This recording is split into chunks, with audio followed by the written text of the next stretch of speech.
Todo mundo sabe que isso aqui aconteceu, né? Não é novidade para ninguém. Mas enfim, a gente teve a maior enchente da história do estado, agora em maio. Foi um momento bem complicado para todo mundo no Rio Grande do Sul, né? As pessoas não acreditavam que ia alagar tanto, e acabaram ficando em casa, e quando alagou não tinha mais como fugir, acabava até se protegendo no telhado das casas esperando o resgate, né? Então, e muitas das pessoas tinham animais, e para ser resgatado, a maneira que encontraram de resgatar as pessoas foi improvisar, né? Usando barco e jet ski. Isso aqui parece bizarro olhando agora, né? Parece surreal, mas enfim, todo mundo sabe o que aconteceu mesmo. E por causa disso, muitos animais ficaram separados dos seus donos, né? Inclusive, esse aqui é um cavalo que apelidaram de Caramelo, que ficou não sei quanto tempo em cima do telhado. Foi uma situação bem complicada. E o legal é que a parte positiva das enchentes foi que a gente mostrou como tem uma galera que estava a fim de ajudar. E surgiu muitos abrigos improvisados, tanto para pessoas quanto para animais, né? Então, aqui tem uma foto de uma página de um abrigo que é o projeto Cão Sem Dono, e aqui é um site que chama Pets RS que estava também ajudando os donos a acharem seus animais. Que virou mesmo fazendo tudo isso, mesmo tendo abrigos e fazendo as páginas do Instagram, acabou sendo muito difícil de achar os animais, porque tinha que descobrir quais eram as páginas dos abrigos. Não tinha ideia para onde o teu animal podia ter ido, né? E eram muitos. Olha só, isso aqui é um post que eu dei print na época. Até foi uma das coisas que inspirou a fazer o projeto. Tipo, a quantidade de página que tem. E daí tu tem que. O problema, então, tu tinha. Para achar o teu animal, tu tinha que descobrir quais eram as páginas dos abrigos e tinha que monitorar elas diariamente, né? Porque as páginas eram atualizadas diariamente de acordo com os animais que chegavam. Então era bastante complicado, apesar de ter as páginas do Instagram, que era um trabalho sendo feito pelo voluntariado, assim era difícil de encontrar os animais. Então, na época, eu tive a ideia de criar uma ferramenta que agregasse em um único lugar todas as fotos e fizesse uma busca por semelhança visual, né? Então eu trabalho com AI. Você, pô, a gente podia fazer isso porque acho que ia facilitar bastante a vida. E tive essa ideia, vocês lembram do projeto do evento do Prime Gen, né? Que foi bem na mesma semana que deu alagamento. Eu tive que ir para São Paulo, então foi uma confusão ir para São Paulo. E daí e eu fiquei distante do Rio Grande do Sul e eu queria estar ajudando. Então, na época eu pensei, pô, o que a gente podia fazer para, né, com tecnologia para ajudar nesse momento, já que eu estou distante, estava em Floripa, em Floripa não, estava em São Paulo e depois eu fui para Floripa e eu acabei voltando para Xangri-Lá, porque não sei se vocês se lembram, era muito difícil de entrar na cidade, entrar e sair em Porto Alegre e estava faltando água.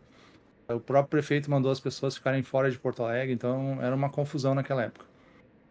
Então, eu trabalho na Asian com AI, né?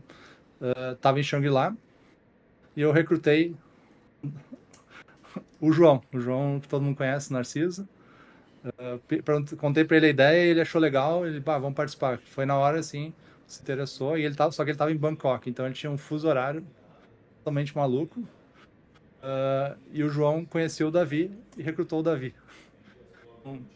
Morando em Florianópolis. Então, projetos totalmente descentralizados, assim, de pessoas que queriam ajudar nesse momento de caos, assim, né? Que estava acontecendo no Rio Grande do Sul. Principalmente os animais, né? Porque tinha muita. A gente viu que tinha muita ação para ajudar as pessoas e a gente pensou, pô, vamos ajudar os animais. Quais foram os desafios do projeto, então? O primeiro desafio era como é que a gente ia baixar essas fotos do Instagram, como é que a gente ia identificar as páginas, como é que a gente ia baixar os dados dos sites do Instagram para conseguir indexar eles, né? O segundo é como é que a gente vai fazer essa busca por semelhança. Nunca tinha feito, no caso, e era um desafio do projeto. O projeto assim, tinha que ser muito fácil de usar, porque era para todo mundo, era para as pessoas que tinham perdido seus animais, então tinha que ser muito fácil de usar e tinha que funcionar em mobile. Como é que a gente vai hospedar isso? A gente não tem budget para o projeto. Como é que a gente vai divulgar o projeto? Não adianta a gente fazer ele e ninguém ficar sabendo. E a gente tinha que fazer isso tudo muito rápido, porque se a gente demorasse já não ia ser mais relevante, ia ter passado a enchente e ninguém ia usar a ferramenta. Não adiantava demorar um mês para ficar pronto, tinha que ser muito rápido. Então, a gente usou uma técnica que a gente chamou de rápida iteração. Tudo a gente testava, não dava certo, jogava fora e fazia uma outra versão. Então, até, por exemplo, domínio, a gente discutiu alguns nomes e logo decidiu que tinha que ser Pet Enchente. A gente teve outras ideias, mas a gente viu, vamos fazer um negócio totalmente voltado a enchente, né? Que na época queria se fazer um site mais genérico, que não fosse só enchente, mas a gente queria dar um enfoque na enchente, que era que é onde a gente estava tentando ajudar. O logo do projeto foi feito com o ChatGPT. Eu achei no meu histórico do ChatGPT e foi no primeiro prompt, então não teve segunda tentativa. Tudo feito, tinha que ser tudo muito resolvido e rápido. Então aqui tá o prompt, cria um logo para um website que ajuda os donos de animais perdidos a encontrar os seus pets, né? E que eles possam reencontrar seus cats e gatos e cachorros que foram perdidos numa enchente. Daí isso foi o que o ChatGPT inventou. Na época ele não escrevia muito bem texto, acho que o Davi foi lá e deu um tapa depois e corrigiu o que estava escrito errado ali na foto. Mas fora isso, não teve mais um pensamento muito mais profundo nisso, porque a gente precisava ser rápido. Então, assim, a primeira maneira, como é que faz para baixar então as fotos do Instagram? Consegue fazer um aplicativo dentro do Instagram que tu pede autorização para a página para poder baixar as fotos. Então, o dono da página autoriza que o conteúdo dela seja acessado via API. Essa é a maneira oficial. Rapidamente a gente descobriu que não ia dar certo isso, porque os abrigos tudo eram a partir de voluntários. Os voluntários simplesmente não davam conta de atualizar as fotos, de responder mensagem. Era uma loucura. A gente viu, putz, não vai funcionar isso. Então, rapidamente a gente teve que descartar essa ideia, depois de ter implementado toda a questão de todo o fluxo de APIs que eles precisavam clicar, enfim, até aprendido como é que funcionava, jogado fora porque na prática não ia funcionar, que os abrigos não respondiam mensagem. Então a gente tinha que fazer isso sem depender dos abrigos e daí a gente achei uns hacks, né? Então achei um projeto lá que chamava InstaLoader, que conseguia baixar as coisas. Eu descobri que usando os proxies residencial a gente conseguia baixar as imagens. O Facebook tentava te bloquear, mas daí usando os proxies acabava dando certo. Então isso foi mais uma interação rápida. Conversei com o Rafael da Asium para pedir apoio. Ele disse, beleza, podemos usar a infraestrutura da Asium para hospedar o projeto. A gente precisava rodar os modelos em algum lugar de AI. Eu já estava usando um site chamado Lightning AI, feito pelo um cara que tinha criado o PyTorch Lightning. Eu mandei mensagem para o CEO e disse, cara, eu estou fazendo tal projeto, não quer apoiar o projeto. Eles apoiaram. Foi tipo assim, na hora que a gente tem um problema, a gente vê aqui tem uma causa importante por trás, de ver que se a gente pede ajuda, as pessoas estão dispostas a ajudar, né? Assim como o João e o Davi toparam entrar no projeto rapidamente, as empresas também rapidamente entraram nos projetos. E a Tech for Animals é uma empresa que trabalha com tecnologia, um laboratório de pesquisa dos AI lá em Israel. Depois eu conto um pouquinho mais qual foi a participação deles no projeto, mas eu fiz contato com eles e rapidamente eles também toparam ajudar. Busca de imagens para ser aliança era um grande desafio, né? Então a gente passou do desafio de baixar as imagens do Instagram. A gente tinha que ter uma maneira fácil. Então a gente criou, no caso do Instagram, a gente criou basicamente um cadastro, dizia qual era a página, ele baixava a imagem do profile, baixava todos os dados e a gente fez um cron job lá que automaticamente buscava os dados, agregava e botava no banco de dados, processava as imagens para elas ficarem mais leves e depois tinha todo um fluxo de tratamento das imagens que eu vou falar mais adiante. Sim, a gente precisava de uma busca de imagem de semelhança. Tem esse site que é bem legal, chamado Papers with Code, então são basicamente eles fazem meio que uma listagem dos principais modelos de AI que são state of the art, né? Então SOTA, se vocês ouvirem falar nesse termo, SOTA quer dizer state of the art. Então tu pode pegar ali, aqui é só um print da tela, com qualquer assunto, pode clicar ali e ele vai te dizer quais são os benchmarks naquele tema. Então, pesquisando ali eu encontrei um modelo do Facebook chamado Dino V2, então não tinha usado até então. Se ele toca o vídeo. Basicamente, ele consegue extrair informações de uma imagem de maneira automatizada. Então, ele consegue fazer segmentação. Ele é um modelo bem versátil. Tá aqui. Ele foi treinado a fazer várias coisas ao mesmo tempo. Então, ele faz sparse matching, semantic segmentation, dense matching, instant retrieval, depth estimation. Foi treinado em mais de 140 milhões de imagens. a gente usa a funcionalidade de Instance Retrieval, né? Que tu posta uma imagem, ele extrai as features dessa imagem e a gente consegue comparar com outras imagens que têm features semelhantes. Uma coisa interessante desse modelo, para quem trabalha com AI, é que ele foi self-supervised. Então, o Facebook criou alguns dados curados, né? Aqui um exemplo aqui embaixo, criou os embeddings, que depois eu vou explicar o que que é. Uh, e, e todos os dados que estão aqui em cima são dados que não foram tratados. Então, o próprio sistema vê semelhança entre os dados curados e vê, isso aqui é da mesma classe desse. Então, ele não precisa ser... Dessa maneira, tu consegue expandir muito os dados que são usados para treinar um modelo. É uma das técnicas mais novas que tem. E foi uma das... E no paper do Facebook, eles falam que esse é um diferencial que fez ele ter resultados melhores que os modelos existentes, né? Que normalmente o modelo AI, tu tem que ter dados para ser treinados. Então, e gerar esses dados dá muito trabalho. Então, aqui é uma técnica que eles usaram de expandir a quantidade de dados que foram usados para treinar esses modelos. Assim, rápida pesquisa, quem sabe o que é o embedding? Não sabe o que é o embedding? Escrevendo no chat ali. Eu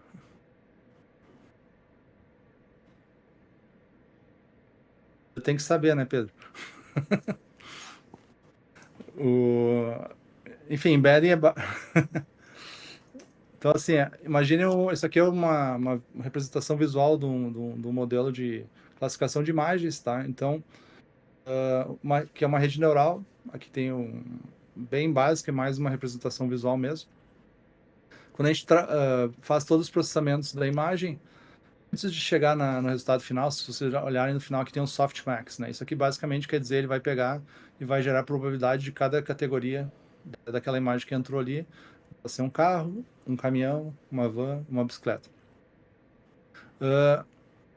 Acabaram se dando conta, os pesquisadores, que antes disso acontecer, aqui onde está escrito Fully Connected, Pedro da IA, sacanagem, que esses dados que antes de eles serem gerados, as probabilidades, eles acabam sendo uma representação, números que representam uma imagem. Então, não necessariamente, se tu olhar para os números, tu vai entender o que eles são, mas objetos que são da mesma categoria ou têm features semelhantes, eles têm esses números, esses embeddings parecidos, né? Então, vou mostrar para vocês o que é um embedding na prática. Um embedding nada mais é do que um vetor com um monte de número, né? Então, uma imagem gera um embedding. Então, isso aqui é uma representação de uma imagem, por exemplo. Então, toda imagem que a gente usava no site, ela virava um embedding. Para que serve o embedding no fim do dia? Esses dados aqui, eles representam uma imagem. A gente não sabe, olhando para os números, por que cada lugar tem cada número, mas elas servem para a gente fazer comparações entre imagens diferentes e saber se elas são próximas ou semelhantes. E quando a gente tem o embedding, a gente consegue fazer comparação entre esses vetores, né? Então tem várias técnicas. Tem a distância do cosseno, que basicamente olha se esses vetores, né, estão apontando para o mesmo ângulo. Tem a distância euclidiana, que é basicamente a distância de x a y, né? Então aqui ele faz ao quadrado, porque pode ser negativo, dependendo de como tu calcular. Distância Manhattan, e no projeto aqui do PET Enchente, a gente já usou a distância do cosseno, porque ela é uma das mais adequadas para comparação de imagem. A gente consegue criar uma base de dados cheia de embeddings, de fotos, né? Então, com isso, a gente faz uma comparação e descobre qual que é o mais próximo. Na época, a gente usou o banco Postgres com uma extensão que chama PG Vector, que basicamente dá a capacidade de ter vetor no Postgres, mas se fosse hoje em dia, a gente poderia fazer na Asium com EdgeSQL. Né? Então, o EdgeSQL da Asium tem a feature de vetor, inclusive o Pedro, não é o Pedro da IA, mas o Pedro que está da Asium, a gente está fazendo o chatbot da Asium rodar 100% na Edge, e ele está usando as funcionalidades vetoriais, né, de busca vetorial. Então, a mesma lógica que funciona para imagens, que tu pode subir uma imagem e ele te dá um embedding na imagem, tu pode fazer isso para um texto, para um áudio, para qualquer coisa. Então, dessa maneira, imagina como é que o chatbot da Asium funciona, por exemplo. Hoje eu faço uma pergunta lá, o que é um Edge Function? Vai pegar esse texto que é uma Edge Function e vai transformar no embedding, e ele vai olhar no banco de dados se tem algum outro embedding parecido disso. Então, o documento lá que fala sobre Edge Functions provavelmente vai ter um embedding parecido com isso, e com isso a gente consegue fazer uma busca semântica. E o legal de embeddings é que não precisa ser uma busca exata. Então, palavras que são semanticamente parecidas, elas ficam próximas.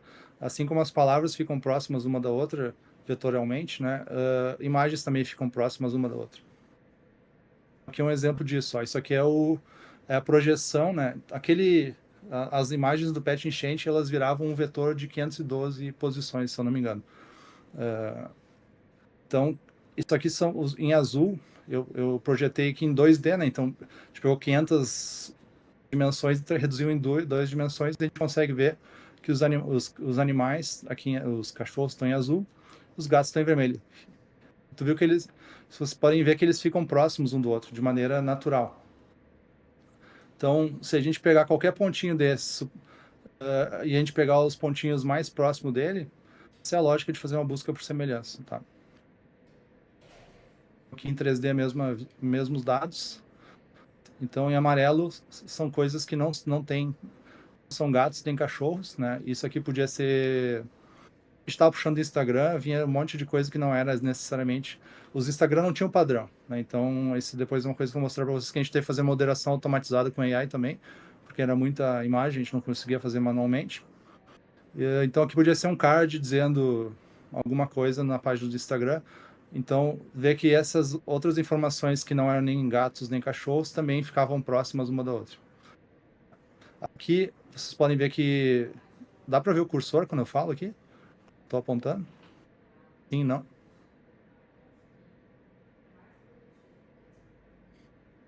Eu Ah, consigo beleza. ver. Então, tá. Então, assim, então você pode ver esse aglomerado aqui. Eu não cheguei a investigar, mas provavelmente isso aqui é quando tem mais de um cachorro, né? Ou, né? Então pode ser ou quando tem alguma outra coisa.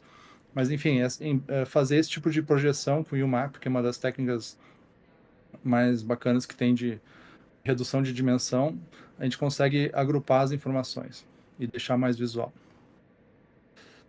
Que nem eu falei para vocês, a gente tinha, sei lá, mais de 50 páginas que a gente estava indexando e a gente tinha que importar isso para o nosso projeto.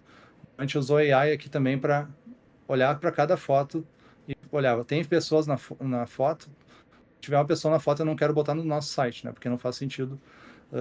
Então, e tem um cachorro, no mínimo tem um cachorro ou um gato, então a nossa AI ela fazia essa classificação. Toda imagem que chegava era feita essa classificação e caso não passasse nos critérios, não ia para o site, porque não fazia sentido postando foto que não tivesse animais no nosso site. Obviamente, tinha coisas que passavam erradas, mas era a única maneira de fazer isso de maneira ágil. Se a gente tivesse que fazer isso manualmente, a gente estava mal, porque foram mais de 15 mil animais e cada animal podia ter 5, 6 fotos. Então, aqui um exemplo de uma foto que a gente importou do Instagram. Né? Então, essa aqui, então a gente foi, que nem eu falei, a gente foi fazendo interações, foi testando qual maneira funcionava melhor essa comparação. Então, aqui a gente notou que as imagens, do jeito que elas chegavam de qualquer jeito, né? Então, aqui uma página, ela inventou de estilizar a página e o fundo acabava influenciando na busca por semelhança, né? Então, não necessariamente só o animal. Então, a gente acabou evoluindo para fazer uma segmentação da imagem, tentar tirar essas distrações da AI. Aqui um exemplo, então a gente usou um modelo chamado YOLO V8, a gente consegue recortar o animal de maneira automatizada. Pegou um pouquinho de texto, mas isso não interfere. Então, essa foi a segunda evolução da comparação, e a gente notou também que, mesmo assim, a pose do animal estava influenciando na maneira como dava os resultados, né? Então, isso aqui são fotos de animais que foram enviados para o site. As fotos vinham de qualquer jeito, né? Aqui veio uma cadela aqui com filhotes, então como é que a gente vai comparar isso com um animal que está no nosso site, né? Então, uma outra técnica que a gente foi testar foi, beleza, vamos recortar só o rosto do animal. Não sei se de cachorro se chama rosto, mas enfim, vamos botar só o rosto na foto. Vamos comparar os rostos para ver se não dá um resultado melhor. E acabou dando. Foi aí que a gente precisou, para conseguir fazer esse recorte, precisa ter algum modelo que identifique rostos de cachorros e gatos, né? Existe para seres humanos, né, que é bem comum, mas não existe isso na internet disponível pronto para cachorros e gatos. Foi aí que eu comecei a pesquisar é que eu faria isso, né? Eu vi que esse grupo de pesquisa de Israel tinham datasets, eles tinham publicado artigos sobre o assunto, que eles pesquisam o comportamento dos animais usando AI, e eles tinham recém feito, tipo, uns 2, 3 dias antes, eles tinham publicado um artigo, só que eles não tinham disponibilizado o dataset online. Então eu mandei um e-mail, perguntei, olha só, a gente está fazendo tal projeto, a gente está precisando fazer isso para fazer comparação no resultado da busca. Eles nos responderam no dia seguinte, a gente quer ajudar, vamos fazer um call, a gente entende o que você está fazendo e a gente ajuda vocês.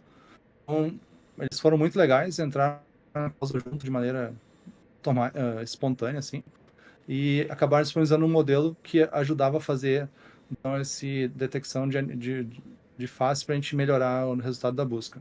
E eles estavam querendo muito participar e também eles queriam também depois usar os dados dos animais para poder melhorar os modelos deles, né? Então, eles também estavam evoluindo, isso aqui também não existe online disponível, que é a gente identifica os landmarks de um animal, né? Então, isso aqui é usando o modelo deles, que tu dá uma foto e ele te diz os pontos onde estão, onde aqui tem os olhos. Acho que são mais 68 pontos que ele identifica.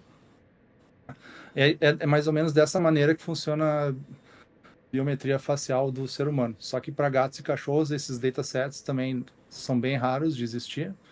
E não estão disponíveis publicamente. Quem tinha esses dados eram eles. E eles disponibilizaram também os modelos em formato de API para a gente poder testar e fazer comparações. Sabem como é que funciona essas... Aqui é uma técnica bem interessante de quando usa biometria para comparar se um animal é ele mesmo, né? Tipo, que nem vocês quando chegam no meu prédio, pelo menos, ele reconhece o meu rosto, sabe que sou eu, deixa entrar, né? Tá fazendo, ele tá comparando a distância dos olhos, onde está o nariz, onde está a boca. Isso é meio que isso aqui é a assinatura digital. Se a gente fosse pensar esses pontinhos aqui da imagem, poderia ser o embedding dessa imagem, né? Então, 68 vetores XY que representa aquela imagem. Com isso, tu também pode fazer a mesma comparação de distância. No caso aqui, faz tanto sentido fazer essa comparação, porque às vezes tu pode estar olhando um pouquinho para frente, um pouquinho para o lado. Então, uma técnica que se faz é pega a imagem, se a pessoa está olhando um pouco para o lado, e projeta olhando para frente. E daí também se treina o modelo para... Aqui tem um exemplo. É duas imagens, imagem 1 e imagem 2, que usando um modelo chamado siamês. Então, são dois modelos iguais. Tu treina o modelo para ele identificar... tu diz, essa e essa foto são iguais, ou essa e essa foto são diferentes. Treina um modelo para ele poder dizer se as fotos são a mesma ou não. Então, se não é o mesmo animal, ele tem que fazer a distância ser grande, e se for o mesmo animal, a distância tem que ser pequena. Só que esse trabalho não tinha sido feito ainda pela Tech for Animals e a gente também não tinha tempo de fazer. Mas eu trouxe aqui mais por curiosidade, para caso alguém tenha interesse em entender como é que funciona reconhecimento facial.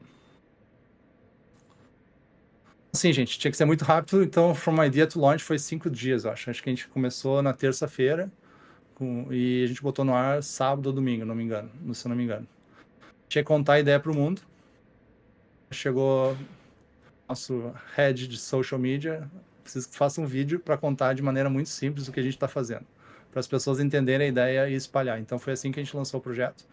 A gente não teve assessoria de imprensa nem nada. E o vídeo que... Gente, uma plataforma que usa da inteligência artificial para ajudar os tutores que estão tendo algum tipo de dificuldade para encontrar o seu bichinho que foi resgatado durante as cheias aqui no Rio. O diferencial da plataforma é unir as diversas páginas de redes sociais e sites de lares temporários e abrigos que a gente tem, todos em um só lugar. O uso é muito simples, com apenas uma foto do seu pet, você tem acesso a uma lista dos animais mais parecidos encontrados. Acesse o site e compartilhe essa ideia. Assim, num tweet de 30 segundos a gente contou toda a ideia de maneira muito simples. Ficou muito bom o vídeo que o Davi fez. Oi, gente, tudo bem? E com isso começou a espalhar entre as pessoas, né? Então a gente acabou saindo no pretinho básico. Da pena, não querendo te interromper, deixa eu trazer uma informação importante para a galera que tá procurando o seu bichinho, que pode ter perdido o seu pet na enchente. Tem um Instagram, um perfil de Instagram chamado Pet Enchente. Pet, né, de bichinho, P-E-T, Pet Enchente. Esse Instagram ele está sendo administrado por uma inteligência artificial e tu vai ali e coloca a foto do teu bichinho e muito provavelmente essa inteligência artificial vai identificar o bichinho e onde é que ele pode estar. Então dá uma entrada aí em Pet Enchente no Instagram para buscar o seu bichinho perdido. É um baita serviço que a gente pode prestar aqui, porque tem muita gente também que tá sem o seu bichinho. Ô, da pena, não querendo te interromper, deixa eu... Passar aqui. Enfim, daí começou a sair em vários sites, que é o canal do meio. Esse trabalho de resgate, de reconhecimento dos bichos, tem um site, por exemplo, as pessoas estão sendo muito criativas. Tem o petenchente.com.br, que está fazendo uma coleção de todos os sites de Instagram que estão postando fotos de bichos que já recolheram. Isso está sendo muito útil à internet. A gente acabou participando de podcast também, contando a ideia. Enfim, foi bem legal, assim. Teve um reconhecimento muito rápido e as pessoas espontaneamente compartilharam, né? Então, a gente... Parte tecnológica toda, então a gente, obviamente, usou todas as soluções da ASIO que a gente podia para deixar o projeto mais avançado, né? Então, aqui foi um bom momento de testar na prática as DevTools da ASIO, usando o CLI e o Vulkan, né?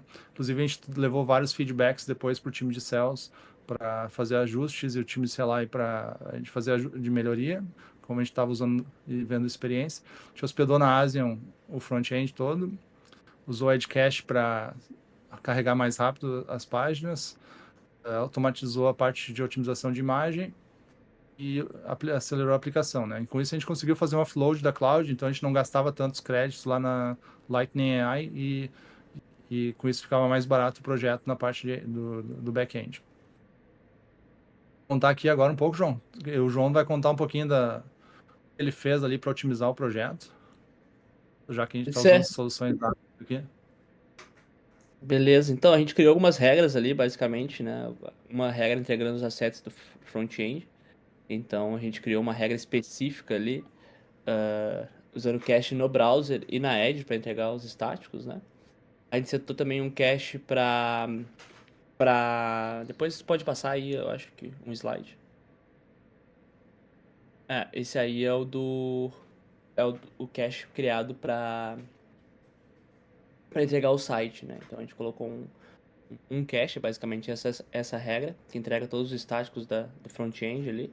Pode passar. Aí tem a outra regra, essa regra ela basicamente pega os estáticos que são entregues pela API, né? Então a API ali ela armazena as imagens de cada patch e de cada match, né?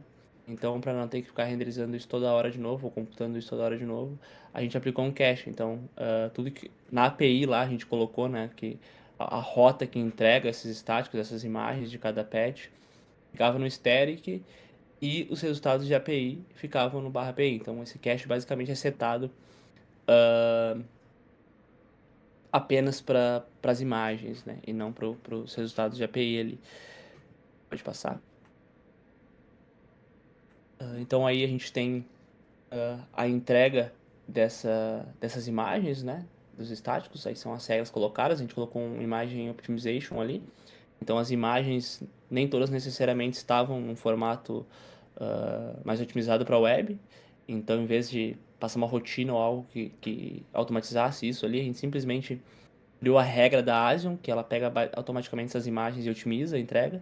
Então ela já bota o WebP, enfim, e entrega mais rápido. E a gente setou um cache ali também nessas imagens, né? Então ela sempre vinha da Edge e não necessariamente da origem, a não ser se fosse um animal novo cadastrado, né? Então na primeira imagem ele teria que computar na API e a partir disso já estaria cacheado para os próximos resultados. Pode passar.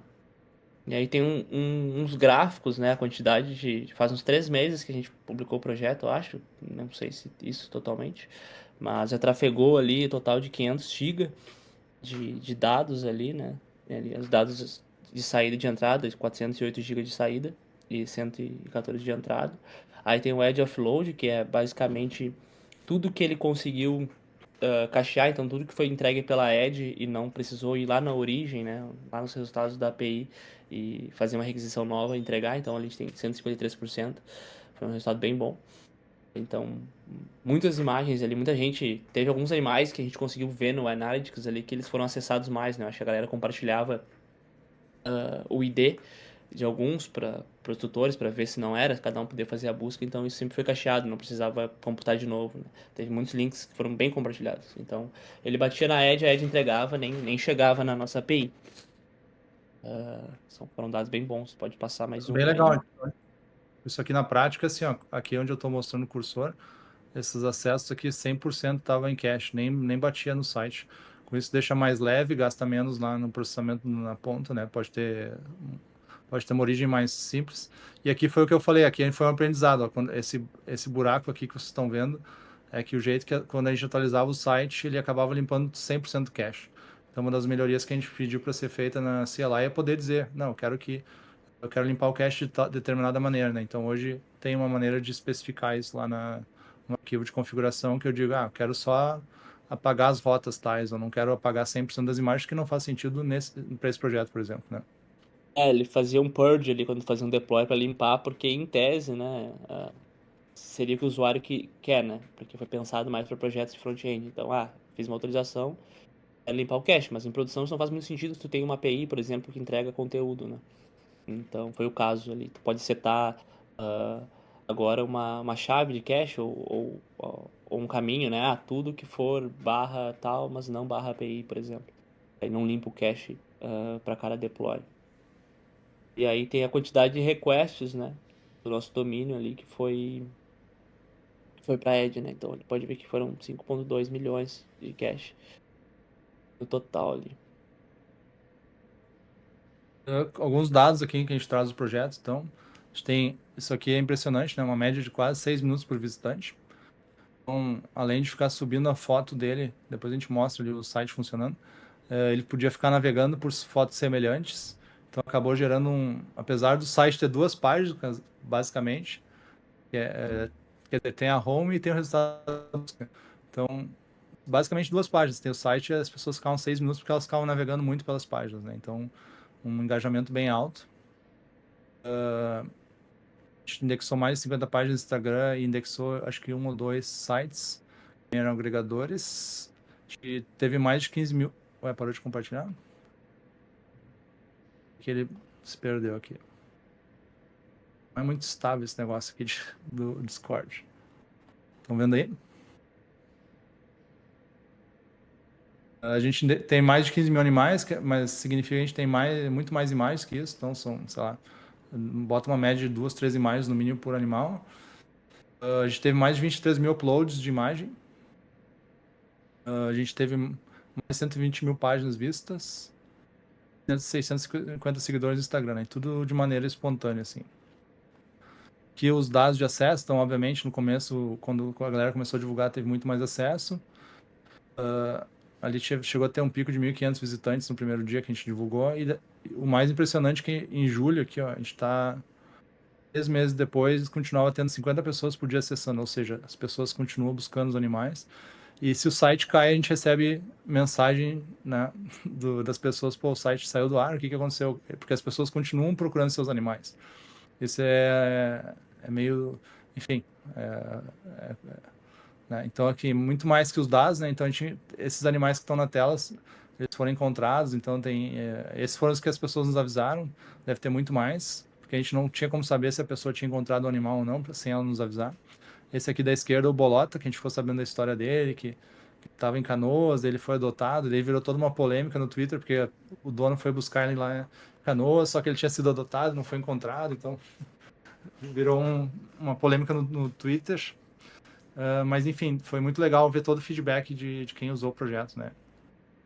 Uma coisa interessante que tu Fala. comentou que as pessoas iam reclamar no Instagram quando caía, né? A gente acha então que a plataforma virou meio que definitiva para as ONGs, assim, e para o pessoal, virou uma ferramenta do dia a dia ali de trabalho de quem trabalha nessas organizações. Acabou os créditos do site, ficou fora do ar o site e recebemos essa mensagem: que boa noite, o que houve com a ferramenta? Estou ajudando tutores a encontrar seus pets. Essa é a ferramenta mais simples que há para usuários leigos. Aliás, aproveito para parabenizar, ficou muito boa a ferramenta. Ou seja, tem muito valor para as pessoas, né? Porque elas inclusive reclamam se sai fora do ar o site. Mas é triste saber que depois de 3 meses as pessoas ainda não encontraram seus animais, né? Que não deu tempo de fazer, que poderia ter sido feito, né? Então eu anotei algumas ideias aqui. A gente poderia ter feito uma busca híbrida ponderada, então considerando a pose do animal, cor, que acho que ajudaria também a dar um resultado melhor, né? Que é uma técnica que se usa por semelhança. Ter métricas de avaliação das buscas para saber se elas estão melhorando ou piorando, fazia meio que no olho, mas como não tinha tempo, né? Então foi muito rápido. Ajudar os abrigos a fazer as fotos, instruir eles, né? Como é que é a melhor maneira de fazer as fotos para facilitar a identificação, porque cada abrigo fazia de um jeito. Muitos nem mostravam o rosto do animal, enfim, então não tinha padrão. Usar essa comparação de landmark que eu mostrei para vocês ali, que a gente consegue fazer uma assinatura biométrica de cada animal, e com isso a gente poderia inclusive dizer, ó, seu animal foi encontrado, poderia até criar um alerta de animal, porque a gente teria muito mais certeza que é o mesmo animal. A gente poderia testar mais técnicas de AI também, com mais tempo. Aprendizado. De voluntariar o nosso conhecimento técnico, então dessa maneira a gente pôde ajudar, né? É uma maneira diferente, né? Muitas pessoas fizeram voluntariado de outras maneiras e como a gente tinha um conhecimento técnico específico, a gente usou isso para ajudar nesse momento do Estado.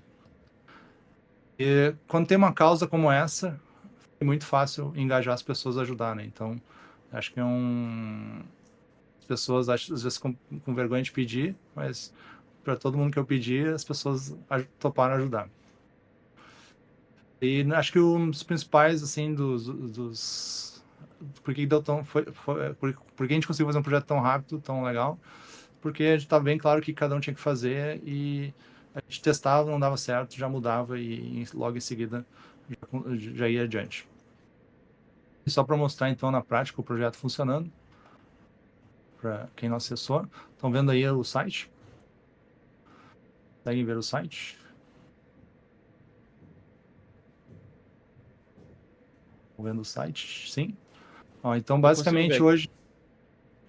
Então, assim, hoje é basicamente tem que subir uma foto e ele vai te dizer, vai te mostrar os animais mais próximos, né? Então, aqui tem os abrigos que a gente falou, tudo isso aqui são abrigos diferentes que a gente estava buscando as imagens para agregar. Muitos desses abrigos já fecharam, então, né, não tem mais imagem para buscar, mas a gente tem um histórico deles. Então, se tu quiser, dá para entrar num abrigo específico e olhar o que tem.